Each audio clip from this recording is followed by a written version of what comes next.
Gloire à Dieu. Bonjour, bienvenue à chacun. Je voudrais commencer par ce cantique de David, cet hymne.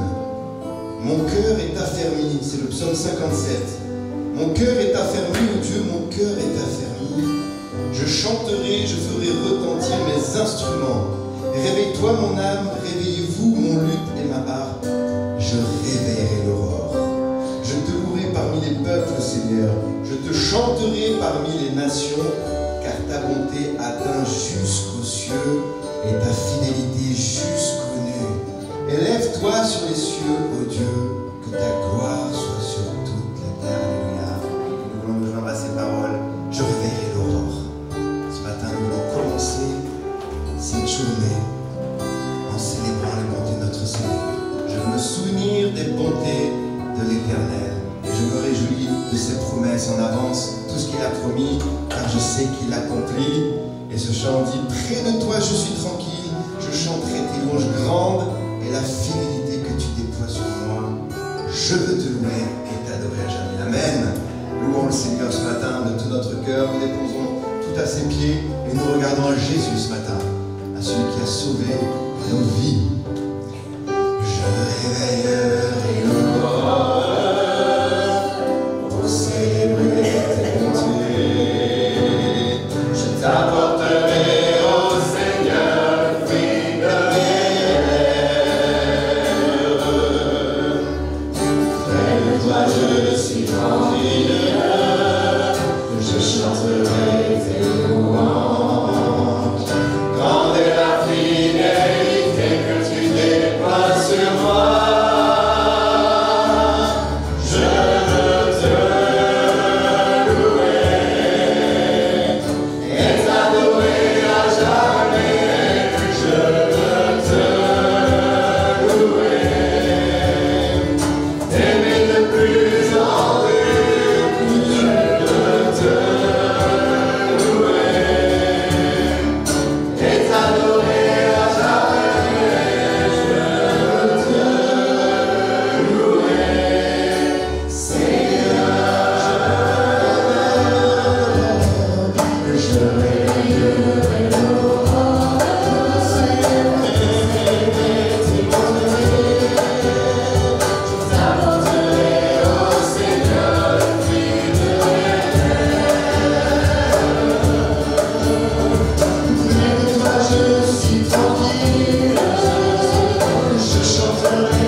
qui dit attire-moi à toi, ne me laisse pas, je veux tout abandonner.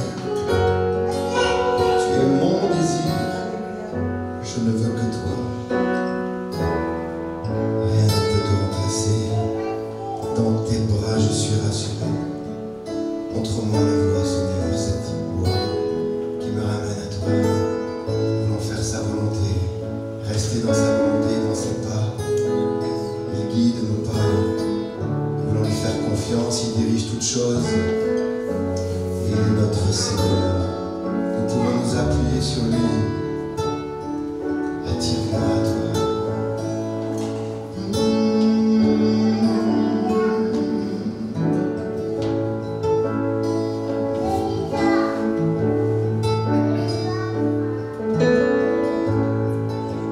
Attire-moi à toi.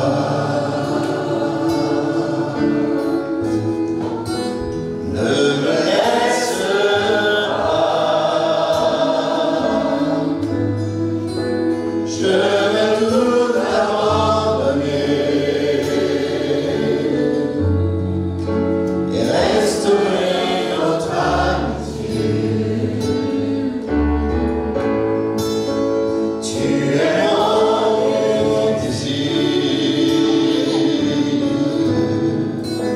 je ne veux que toi. Rien ne peut te remplacer. Dans tes bras je suis rassuré. Montre-moi la voie qui me ramène à toi.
Jésus, mon sauveur.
Béni soit l'homme qui se confie dans l'Éternel, et dans l'Éternel est l'espérance. Il est comme un arbre planté près des eaux et qui étend ses racines vers le courant. Il n'aperçoit point la chaleur quand elle vient, et son feuillage reste vert. Dans l'année de la sécheresse, il n'a point de crainte, et il ne cesse de porter du fruit. Alléluia. Alléluia. Seigneur, nous voulons apprendre à te faire confiance, à placer notre vie en toi. Seigneur, nous savons que tu diriges toutes choses. Et comme tu nous l'as promis, que tu nous ferais prospérer, même dans un désert. Seigneur, nos vies sont dans ta main. Et si nous sommes là, c'est pour te louer. C'est la raison pour laquelle je vis ce chant. Chantons ensemble quand je contemple ta sainteté. Lorsque l'on regarde notre Seigneur, lorsque l'on contemple, nous ne voyons plus les choses de la même manière. Le Seigneur s'occupe de tout.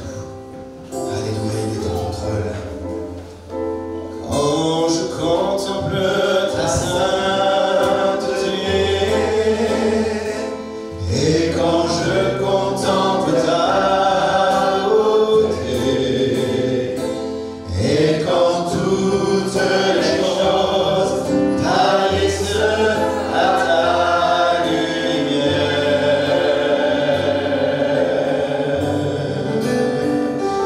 quand j'ai trouvé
partager avec vous cette parole et vous parler de David.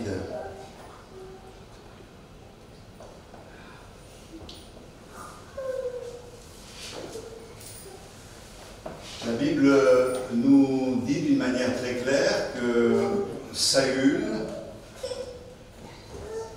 pourchassait David. Et on va essayer de comprendre, 1 Samuel, chapitre 23, verset 25.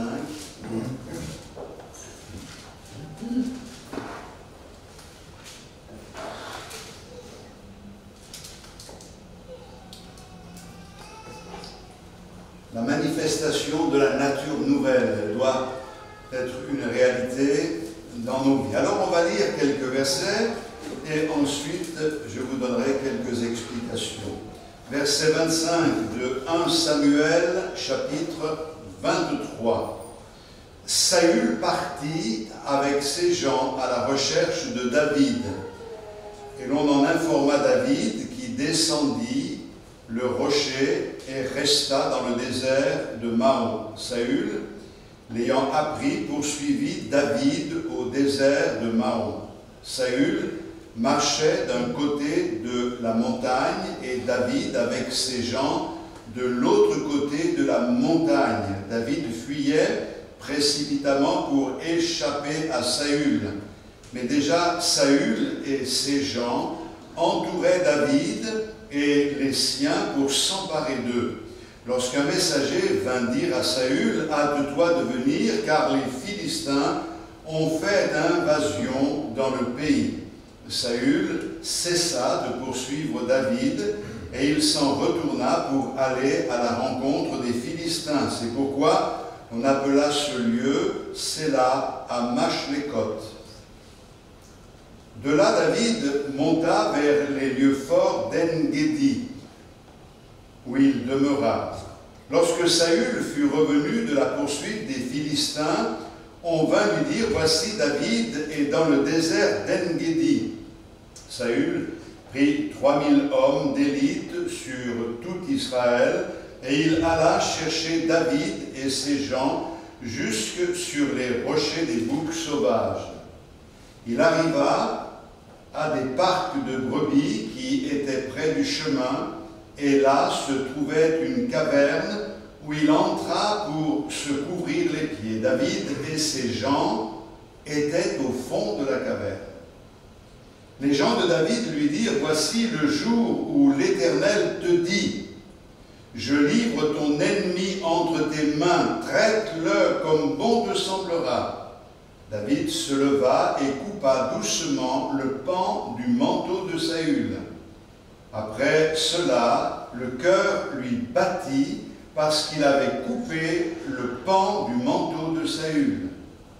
Et il dit à ses gens, « Que l'Éternel me garde de commettre contre mon Seigneur, loin de l'Éternel, une action telle que de porter ma main sur lui, car il est loin de l'Éternel. » Par ces paroles, David arrêta ses gens et les empêcha de se jeter sur Saül. Puis Saül se leva pour sortir de la caverne et continua son chemin. Après cela, David se leva et sortit de la caverne. Il se mit alors à crier après Saül, « Ô roi, mon Seigneur !» Saül le regarda derrière lui, et David s'inclina le visage contre terre et se prosterna. David dit à Saül, « Pourquoi écoutes-tu les propos des gens qui disent, « Voici, David cherche ton malheur ?»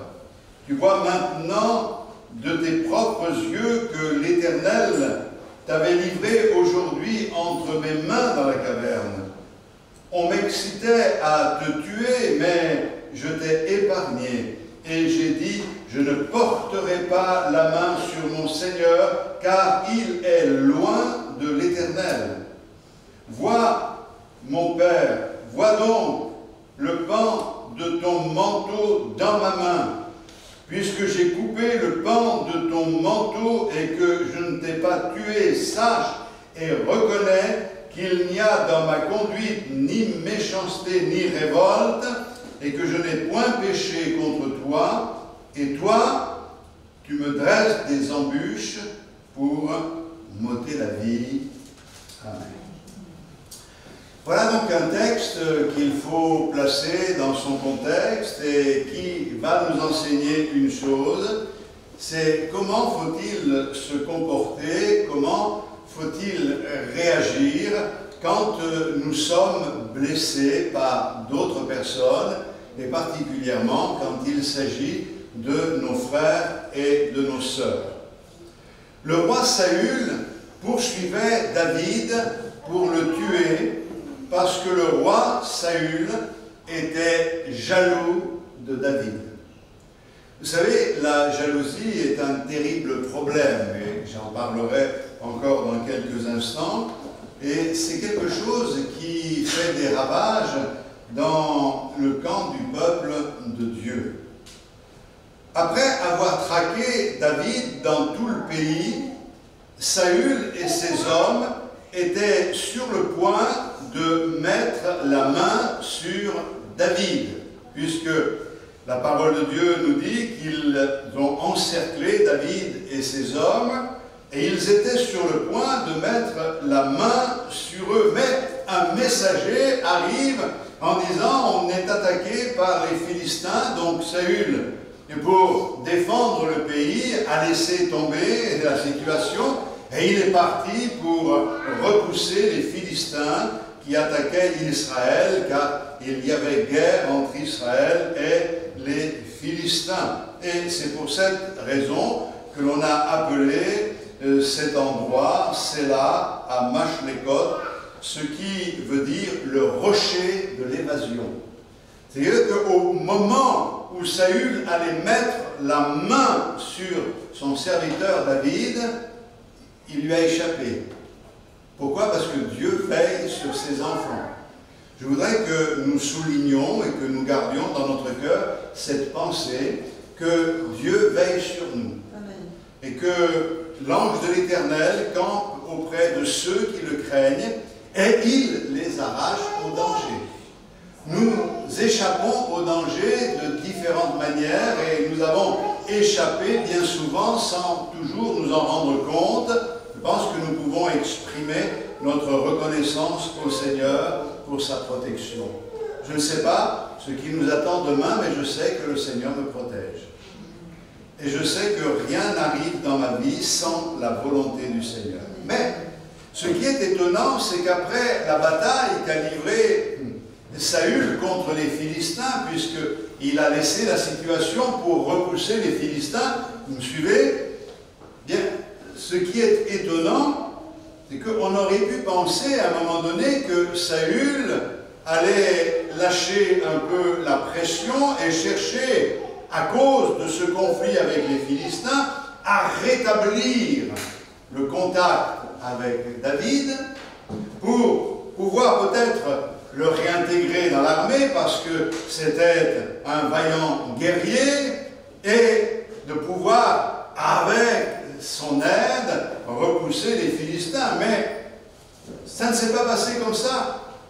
La parole de Dieu nous montre quelque chose de particulier, c'est qu'il revient de la bataille et il est tout autant déterminé à en découdre avec David au point qu'il va prendre 3000 hommes des forces spéciales pour pouvoir aller capturer et peut-être faire périr David. Il revient de cette bataille et il apprend que David et ses hommes sont à En-Gedi, dans le désert d'En-Gedi. Ça veut dire la fontaine du chevreau. Et on se demande pourquoi il y a autant d'acharnement chez lui. Saül considérait que David était l'obstacle de sa vie. Il considérait qu'il était une menace pour lui, car il était jaloux. Vous savez, la jalousie, elle peut nous amener à faire des choses terribles. Et la jalousie est à l'origine de bien des problèmes. Quand on sait, même quand on sait que la jalousie n'a pas de sens, La jalousie est vorace et déterminée. Elle peut prendre celui qui est jaloux en otage, au point de le forcer à faire des choses hors de sens qui n'ont absolument rien à voir avec le plan de Dieu. Je pense que si Saül avait des craintes, quelles qu'elles soient, en s'en remettant à l'Éternel, le Seigneur l'aurait préservé et gardé. Il n'avait rien à craindre de David en particulier. Et Saül était jaloux parce que Dieu avait choisi David pour remplacer Saül. Eh oui. Pourquoi remplacer Saül? Eh bien parce que Saül s'est rendu coupable. Et le Seigneur lui a fait savoir que la soumission et l'obéissance, c'est la chose la plus importante. C'est plus grand aux yeux de Dieu que les sacrifices et que tout le reste. Ce que Dieu attend de nous, c'est notre soumission. Et Dieu fait ce qu'il veut avec chacun de nous. Donc, nous devons veiller, frères et sœurs, à ne pas être jaloux. À ne pas tomber dans ce piège-là. À ne pas envier les autres, la position des autres, au point peut-être de nourrir des sentiments qui ne sont plus à la gloire du Seigneur.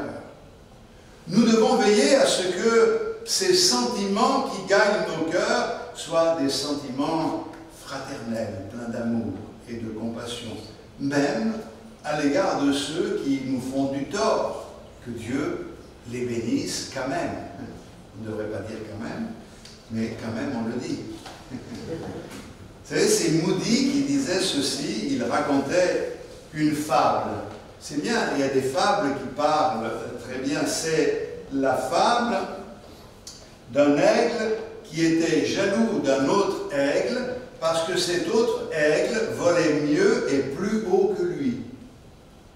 Et cet aigle a rencontré un chasseur et il l'a vu avec son arc et ses flèches et il est allé voir ce chasseur et il a fait un marché avec lui en lui demandant bien d'utiliser une de ses flèches pour pouvoir atteindre cet aigle qui volait plus haut que lui et de le tuer. Et le chasseur a répondu « Je veux bien, mais malheureusement, je n'ai pas de plume pour mes flèches. » Et aussitôt entendu, aussitôt la réaction est arrivée, l'aigle s'est arraché une plume qu'il a donnée au chasseur. Et le chasseur a préparé sa flèche avec la plume que lui a donnée l'aigle.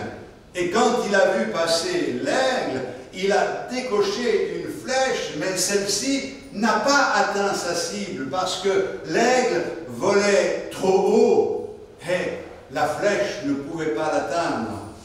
Alors, l'aigle qui l'a embauché a tiré une autre plume et lui a donné « Essaye encore !» Et il a essayé encore, mais en vain. Et encore, et encore, et encore. Et finalement, l'aigle s'est retrouvé plumé.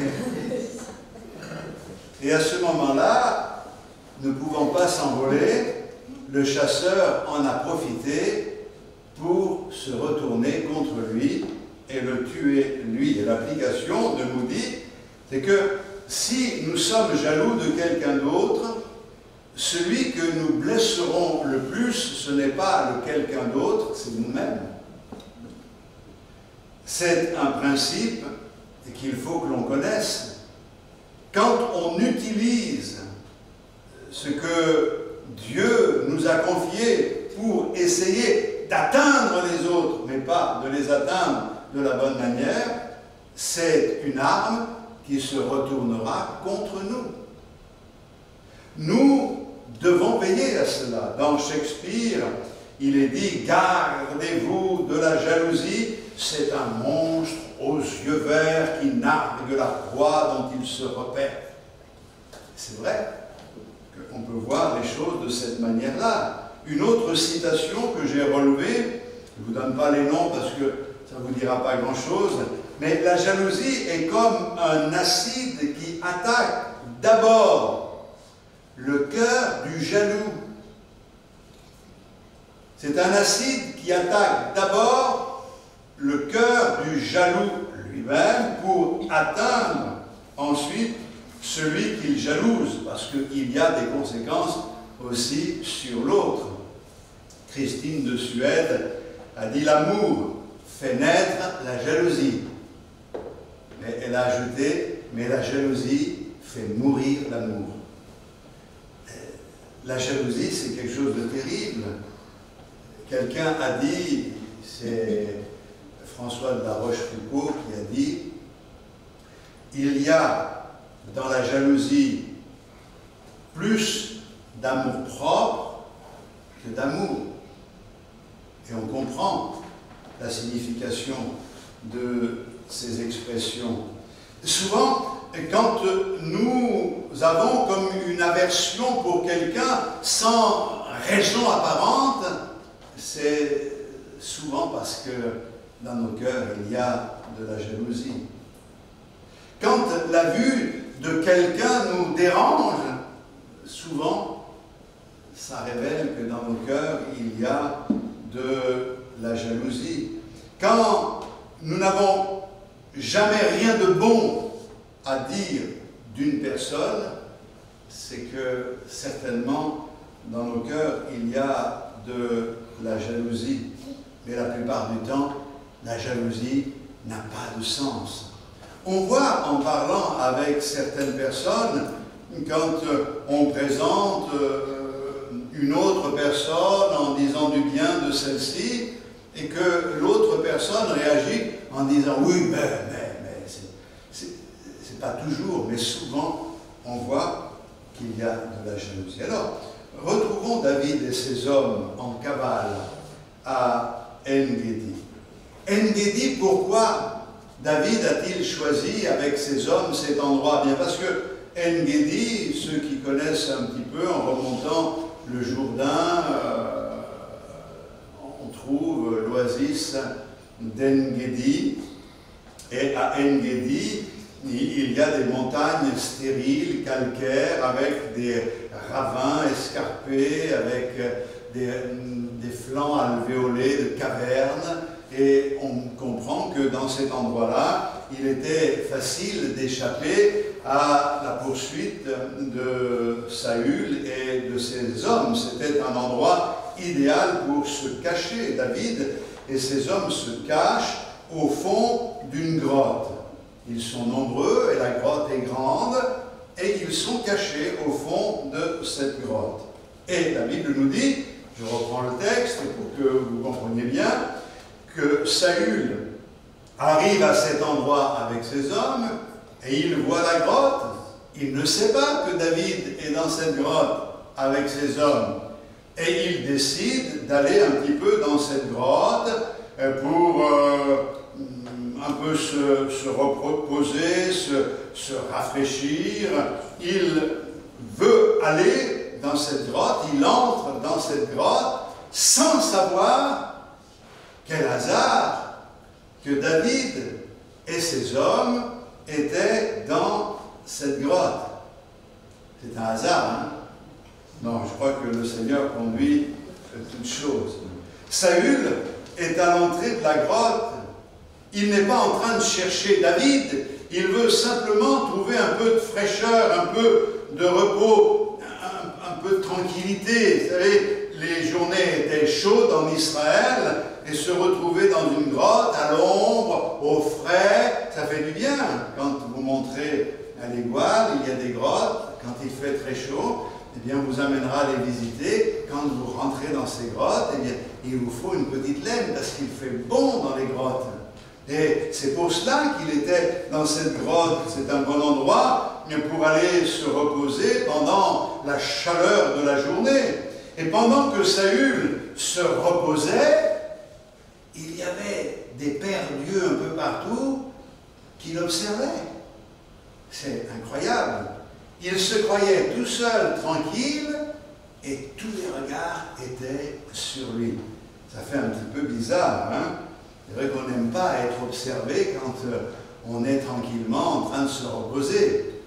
Hein? On aime bien aussi être tranquille. C'est pour cette raison qu'aujourd'hui, on observe tout et tout le monde, et il y a des moyens qui sont donnés par les réseaux sociaux et qui font que tout le monde observe tout le monde. C'est bizarre quand même, et le plus bizarre, c'est que chacun met sur les réseaux sociaux des tas de choses de leur vie intime qui n'auraient jamais été sues et qui n'ont pas besoin d'être sues de tout le monde. Je crois qu'il faut un peu de retenue avec cette affaire-là.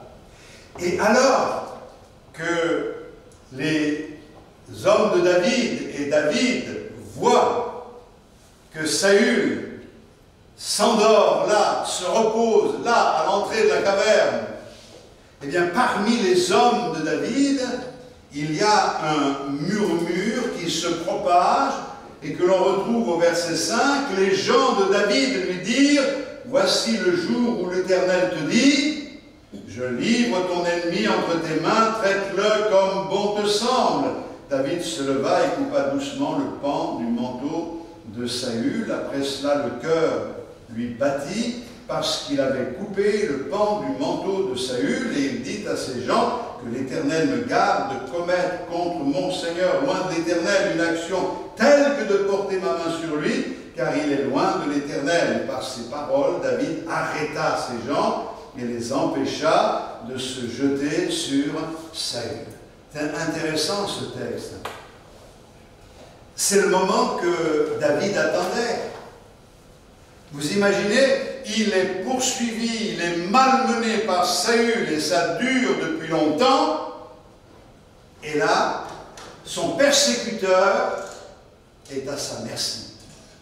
Ce persécuteur est là, dans la caverne, sans défense. Et les hommes de David disent à David: c'est l'Éternel qui te dit. C'est Dieu qui te dit: je le livre entre tes mains. Tu vas pouvoir t'en occuper. Tu vas pouvoir le liquider et le problème va être vite réglé. Mais si c'était une belle opportunité, c'était surtout un bon test de la part de l'Éternel. Dieu permet par des situations, par des circonstances, de nous tester pour voir ce qu'il y a réellement dans nos cœurs. Imaginons-nous dans une situation à peu près pareille où nos persécuteurs se trouvent à notre portée. On a la possibilité d'en découdre avec eux. Et nous demandons à nos amis: que devons-nous faire? Ben, je suis sûr que, à part que ces amis soient vraiment des hommes et des femmes de Dieu qui vivent une relation étroite avec le Seigneur, tout le monde vous dira: bien, c'est l'occasion, hein, règle le problème, c'est de Dieu cette affaire-là, et profite de l'occasion. Mais voyez-vous, David ne va pas réagir de cette manière. Pourtant, c'est Dieu qui le livre entre tes mains. Pourtant, c'est l'occasion rêvée de David de pouvoir en finir avec ce combat inutile avec Saül. Mais les hommes de David, ceux qui le conseillent, ne voient que leur désir de vengeance avec une épaisse couche de vernis religieux. C'est Dieu qui te dit de le faire. Mais ce n'est pas tout à fait comme cela. Même si les circonstances nous font croire que Dieu nous pousse à agir de telle et de telle manière, ce n'est pas suffisant pour pouvoir agir avec une bonne conscience, car ce qui est important, c'est de mettre en avant toutes les règles qui nous sont enseignées dans la parole de Dieu et de nous souvenir d'une chose, et cette chose est pour moi très importante, et que Dieu est au contrôle et que c'est à lui à mettre un terme aux agissements des méchants et non pas à nous. Alors je crois que ce matin, il est bon de dire, frères et sœurs, méfions-nous des conseilleurs. Les conseilleurs ne sont pas les payeurs. Vous connaissez cette expression?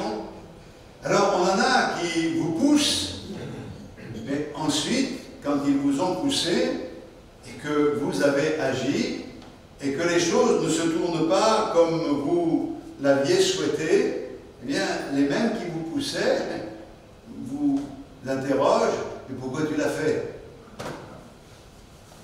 J'ai connu tant de personnes comme ça dans ma vie et qui poussaient à faire des choses et puis ensuite qui étaient capables de dire: mais pourquoi il l'a fait? En fonction de qui? De l'auditeur qu'ils avaient en face. Donc il faut se méfier de nos amis qui consignent nos mauvais désirs et même les enrobent de textes de l'Écriture pour les justifier. Nous devons faire attention à ces amis qui même en arrivent à déformer l'Écriture pour justifier leurs désirs et même nos désirs. Vous savez, il y en a, ils arrangent la parole de Dieu, ils la tirent comme si elle était élastique de telle manière que ça doit passer. Oui, ça doit passer. Frère, dans la Bible, il y a bien quelque chose qui m'autorise à le faire. Comme on aime bien cette personne, on va lui autoriser en trouvant quelque chose à peu près qui est sorti du contexte. Mais ça, c'est pas être un véritable ami. Je crois qu'il faut se méfier de ces amis qui nous aident à déformer les Écritures de manière à nous faire croire que ce que l'on fait est juste alors que ce n'est pas à la gloire du Seigneur. Nous devons être prudents. Les hommes de David savaient tous que si Saül était éliminé, c'est David qui devenait roi. Et pour eux, c'était une belle opportunité. Ils se sont dit: c'est le moment, tu vas être roi, nous on sera à tes côtés, ça va être extraordinaire. C'est la promesse de Dieu, c'est Dieu qui t'a choisi, il faut que ça se fasse. Ce n'est pas parce que Dieu a fait une promesse que nous devons accomplir cette promesse de n'importe quelle manière. Dieu peut faire une promesse, mais entre la promesse et l'accomplissement de la promesse, il peut se passer du temps, et Dieu permet que ce temps soit utile pour que nous soyons façonnés, travaillés de la bonne manière. Ces hommes ont conclu que c'est Dieu qui a livré Saül entre les mains de David. Mais David va résister à la pression et il ne veut en aucun cas profiter de la situation. Je réfléchis à ce texte, je le médite et je le trouve extraordinaire. Il n'a pas cédé et il va interdire ces hommes de faire du mal au roi. Il y a dans son cœur quelque chose de grand. La Bible nous dit que David était l'homme selon le cœur de Dieu. Mais ce n'est pas pour rien que Dieu dit cela. Et c'est dans de telles occasions que l'on voit si le cœur de quelqu'un est vraiment pour le Seigneur. Quelquefois, nous avons mal agi, réagi, surréagi, mais en fait, nous devons apprendre de ces expériences pour pouvoir manifester en toutes circonstances les sentiments qui sont en Jésus-Christ, notre Sauveur. Non, David comprend qu'il ne doit pas porter la main sur Saül. Peut-être qu'il a eu cette pensée. Il se faufile pendant que Saül dort, tranquillement, en silence, à pas de loup. Il prend son couteau, mais au lieu de frapper Saül, il découpe le pan de son manteau. Et au moment où il le fait, la parole de Dieu nous dit, et c'est le verset 6, « Après cela, le cœur lui battit parce qu'il avait coupé le pan du manteau de Saül. » Il y a quelque chose qui se passe en lui. À ce moment-là, il a son cœur qui se met à battre. Bien sûr, notre cœur bat en permanence, heureusement. Mais on sait quelle est l'expression. Le cœur qui se met à battre, ça veut dire qu'au moment où il l'a fait, David s'est senti mal. Pourquoi? Parce que il y a quelque chose qui était en train de se mettre en place. On pourrait dire, mais c'est pas bien grave, c'est une plaisanterie finalement. Il coupe un morceau du pan de son manteau, c'est pas bien grave. C'est aussi porter atteinte à l'honneur de la personne. Je ne veux pas rentrer dans toutes sortes de détails compliqués, mais David avait une voix à l'intérieur. Et cette voix lui disait ce qui était juste et ce qui ne l'était pas. C'est ce que l'on appelle la conscience.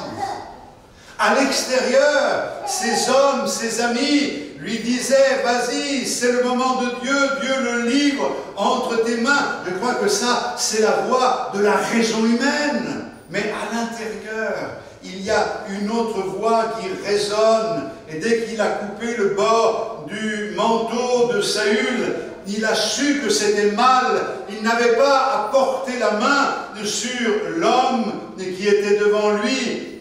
C'est là un signe que son cœur est bon. C'est ça le signe. Saül, lui, pourchassait David. Il est détourné pour aller combattre les Philistins, mais rien ne change. Il a toujours dans son cœur cette même hargne, ce même désir d'en dégoudre avec David. C'est pas un cœur bon. Mais David, lui, réalise que Dieu le livre entre ses mains. Il veut en profiter d'un seul coup. Il se ravise et puis il réfléchit et il réalise que ce n'est pas bien. Il a dans son cœur des sentiments nobles et Dieu est en train d'agir dans son cœur pour que nous ayons aussi ce matin une bonne leçon de vie pour chacun d'entre nous. Il a un cœur bon. Je crois que c'est important d'avoir et de laisser cette voix intérieure s'exprimer pour justement nous apprendre à connaître ce qui est juste et ce qui ne l'est pas. On peut avoir des positions tranchées et puis se tenir devant le Seigneur et réaliser que peut-être nous ne devrions pas être aussi tranchés que cela et nos sentiments peuvent changer à l'égard des personnes. Je ne parle pas ici de ce qui concerne la parole de Dieu, l'enseignement de la parole de Dieu, la doctrine, etc. Je parle simplement de notre jugement par rapport aux hommes. C'est la voix de la conscience. Et David, lui, voulait rester fidèle à Dieu et fidèle à la loi de Dieu. Et c'est pour cette raison qu'il va déclarer en parlant de Saül, c'est mon Seigneur, c'est loin de l'Éternel, c'est Dieu qui l'a établi, et je n'ai pas le droit de porter la main sur lui. Peut-être que, à partir de là et d'autres textes, on en a tous déduit, il ne faut pas toucher à loin de l'Éternel. Alors, il faut quand même faire attention avec cette interprétation-là. Loin de l'Éternel, c'est notre Seigneur et c'est surtout lui que nous ne devons pas toucher. Au niveau des hommes, c'est notre responsabilité de dire quand c'est bien et quand c'est mal. C'est pour cette raison que dans le texte, il y a quelque chose de très intéressant, c'est de voir le comportement de David. Il n'est pas en train de tricher avec Saül, mais j'y reviens dans un instant. Quand il a coupé le bord du vêtement, il réalise qu'il ne faut pas toucher à loin de l'Éternel, celui qui a été établi par Dieu. Mes frères et sœurs, vous êtes tous établis par Dieu. Quand il dit quand on dit il ne faut pas toucher à loin de l'Éternel, on pense il ne faut surtout pas toucher à un serviteur de Dieu. Il ne faut pas toucher à un frère, pas toucher à une sœur.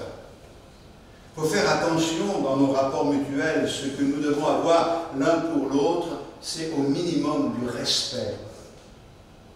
Et quand le respect n'est pas là, alors il y a toutes sortes d'agissements, de propos qui peuvent faire énormément de dégâts dans nos vies et dans la vie des autres.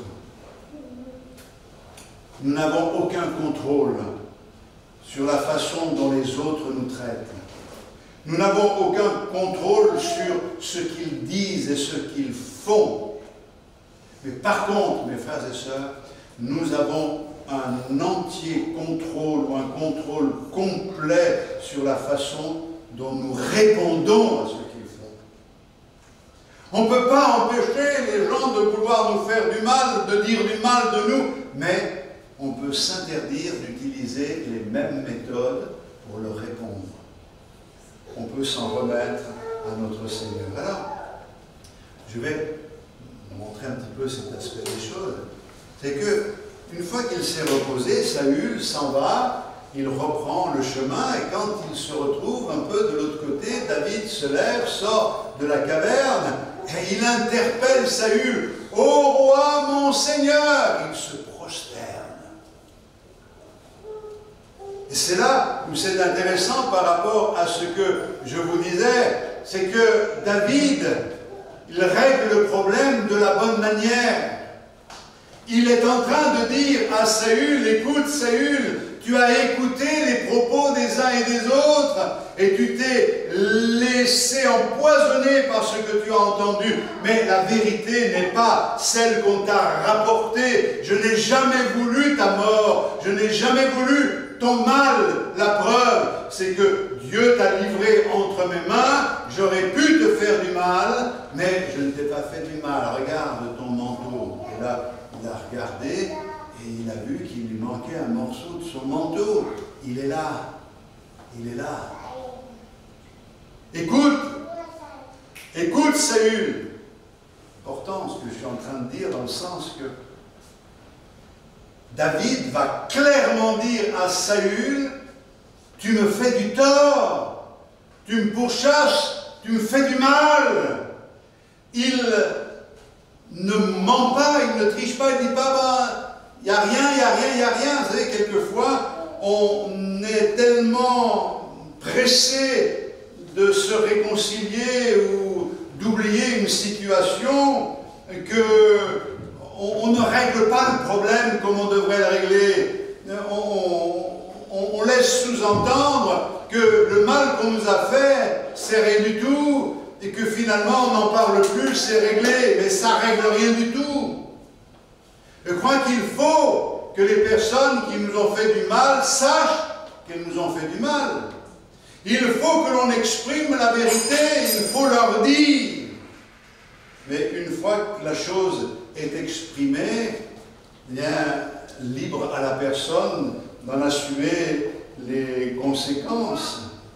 Mais il y a autre chose, c'est que David a compris que quand il s'agit de vengeance, et nous devons le comprendre aussi, Dieu est bien meilleur que nous.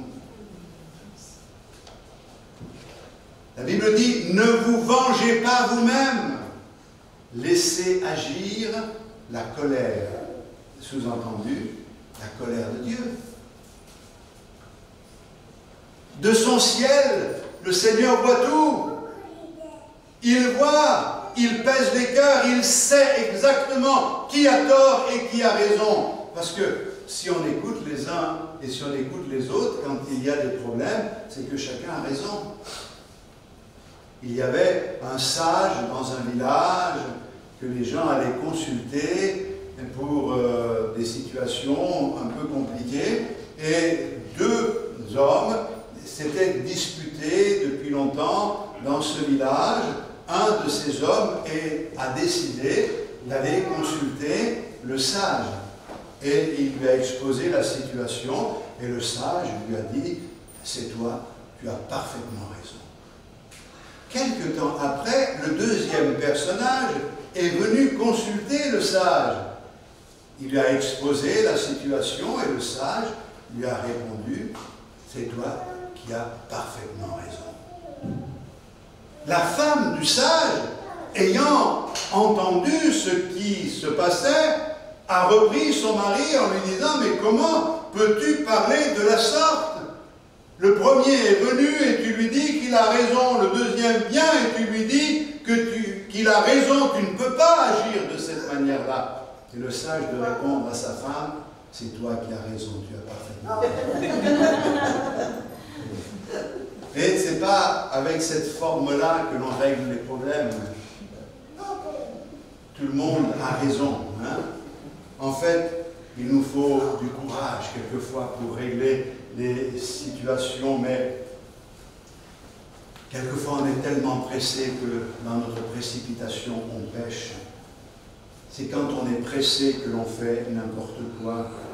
C'est quand on est pressé que l'on prend des décisions stupides.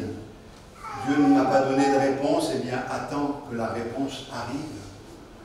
Et s'il ne t'a pas donné une réponse précise, eh bien attends, tant que ce n'est pas clair dans ton cœur, n'agis pas, c'est peut-être parce que ce n'est pas le moment. Dieu avait dit à David qu'il serait roi, mais entre le moment où il a été oint et le moment où il est devenu roi, il y a eu plus de 8 ans où il a été pourchassé par Saül. C'est pas une petite affaire, 8 ans, ça fait combien de temps que vous êtes pourchassé, vous? Je crois qu'il nous faut serrer dans notre cœur cette vérité en toute occasion et même dans ces occasions qui sont permises par Dieu, mais que nous n'aurions jamais voulu vivre. Je veux manifester des sentiments qui sont les sentiments de mon Seigneur. Quelquefois, on a l'impression et on pense, oui, mais à cause du mal qu'on m'a fait, j'ai le droit de réagir comme ça. Je me dois de réagir comme ça. Et on est tellement déterminé qu'autour de nous, personne n'ose dire quoi que ce soit. Mais mes frères et sœurs, on n'a le droit de rien du tout. On a le droit simplement d'une chose, un devoir, c'est d'exprimer les sentiments qui sont en Dieu dans toute occasion, parce que nous sommes nés de nouveau. Et ça peut nous aider dans nos rapports mutuels, ça peut nous aider dans les foyers, dans les maisons. C'est important que nous puissions vraiment exprimer la vérité, mais aussi manifester ce que j'appelle ce matin le respect mutuel. Il y a des moments où nous devons nous éloigner de ce qui est une amorce de dispute, tout simplement parce que ça ne sert à rien d'engager cette dispute, puisqu'on sait que ça va se terminer dans la boue. Je pense que c'est important qu'on se garde de se vautrer dans la boue, quelle qu'elle soit. Nous sommes enfants de Dieu, et Dieu nous a régénérés pour que de l'abondance de notre cœur jaillissent de bonnes paroles. Ce qui sort de notre bouche révèle ce qu'il y a aussi dans nos cœurs. Je crois qu'il faut qu'on garde notre intégrité et nous ne devons pas nous rabaisser. C'est pour cette raison que ce matin, en prenant le cas de David, je trouve son exemple extraordinaire. Il aurait pu en découdre avec Saül. Personne ne lui en aurait voulu. Hein. Écoutez, personne ne lui en aurait voulu. Ces hommes auraient applaudi des 4 mains. Tout le monde l'aurait porté comme un héros. Le peuple était derrière lui. Souvenez-vous, Saül a tué ses 1000 et David a tué ses 10 000. Tous étaient derrière lui. Pourtant, il ne l'a pas fait. Il a manifesté des sentiments qui étaient les sentiments de notre Seigneur Jésus-Christ. Jésus nous enseigne cette même leçon. Jésus a été reconnu coupable sur la base de mensonges. Est-ce que vous croyez que le Seigneur aurait pu se venger?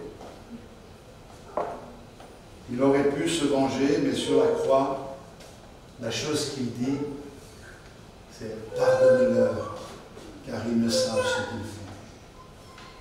Je ne sais pas s'il ne savait pas vraiment ce qu'il faisait, certainement pas complètement, mais une chose est certaine, c'est que l'exemple du Seigneur m'apprend à avoir le bon comportement pour que je puisse aussi, moi, à mon tour, pardonner à ceux qui m'ont fait du tort et ainsi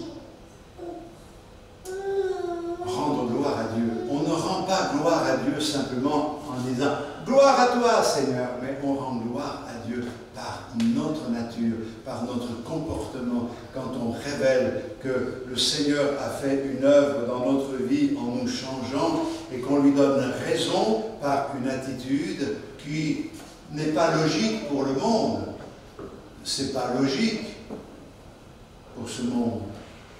Si on te frappe sur la joue droite, dans la joue gauche, c'est pas logique pour ce monde. Et pourtant, le Seigneur nous apprend cette leçon de rendre le bien pour le mal, jusqu'à voir la gloire de Dieu se manifester et sa victoire être totale dans nos vies. Alors que cela nous aide à grandir dans notre marche avec le Seigneur et à lui plaire encore et encore plus. À lui soit toute la gloire. Alléluia.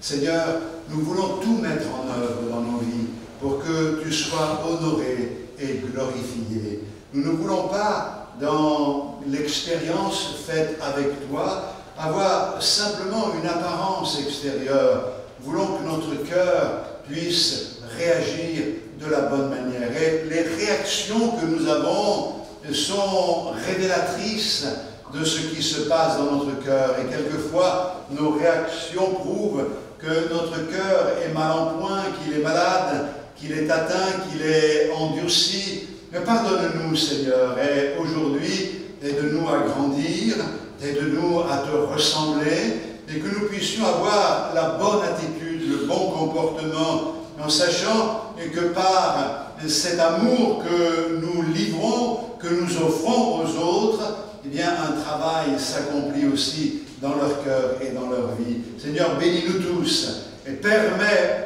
que nous soyons authentiques, non seulement lorsque nous sommes ici pour te louer, mais chaque jour de notre vie. Et Seigneur, nous avons tous des progrès à faire, mais l'œuvre que tu as commencée en nous, tu vas la rendre parfaite. Alors à toi soit toute la gloire dans le précieux nom de Jésus, notre Sauveur. Amen. Alléluia. Gloire à Dieu. Amen. Oui, que le Seigneur vous entoure de son amour, qu'il vous donne sa force et que vous puissiez passer une bonne semaine. Que le Seigneur vous bénisse tous.